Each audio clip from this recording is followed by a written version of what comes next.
AP ప్రభుత్వంపై మాజీ మంత్రి అమర్నాథ్ రెడ్డి తీవ్ర విమర్శలు గుప్పించారు. సీఎం జగన్ చేతగాడితనం వల్లే రాష్ట్రానికి రావాల్సిన పరిశ్రమలన్నీ తరలిపోతున్నాయని పలమనేరు టీడీపీ కార్యాలయంలో విమర్శించారు. 2.5 లక్షల కోట్ల రూపాయల మేర పెట్టుబడులు వెనక్కి వెళ్లిపోయాయని అన్నారు.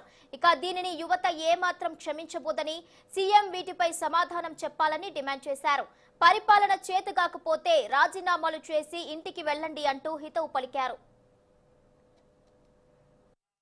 కోట్ల రూపాయల పెట్టుబడులు ఏదైతే మేము గత ప్రభుత్వంలో చేసినటువంటి ఎంఓఏలు కానీ మేము తీసుకున్నటువంటి ఆ రోజు వైజాగ్లో మేము ఏదైతే చేశామో దాంట్లో వచ్చినటువంటి ఎంఓఏలు కానీ ఆ రోజు మేము పైప్ లైన్లో పెట్టినటువంటి ప్రాజెక్టులు కానీ అన్నీ కూడా వెనక్కి వెళ్ళిపోయినటువంటి పరిస్థితి.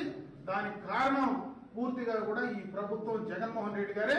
దీన్ని ముఖ్యంగా కూడా యువత క్షమించకూడదని చెప్పే సందర్భంగా కూడా తెలియజేసుకుంటున్నా. ముఖ్యంగా చిత్తూరు జిల్లాకు ప్రధానంగా కూడా అటు ప్రాజెక్టుల పరంగా ఇటు ఇండస్ట్రీస్ పరంగా దారుణంగా కూడా అన్యాయం జరిగింది, మోసం జరుగుతూ ఉంది. కనీసం ఇప్పటికైనా బుద్ధి తెచ్చుకొని ఈ జిల్లాలో ఉండేటువంటి ప్రజాప్రతినిధులు, గెలిచినటువంటి ప్రజాప్రతినిధులు, అధికారంలో ఉండేటువంటి ప్రజాప్రతినిధులు మాట్లాడాల్సిందిగా కూడా నేను కోరుకుంటున్నా.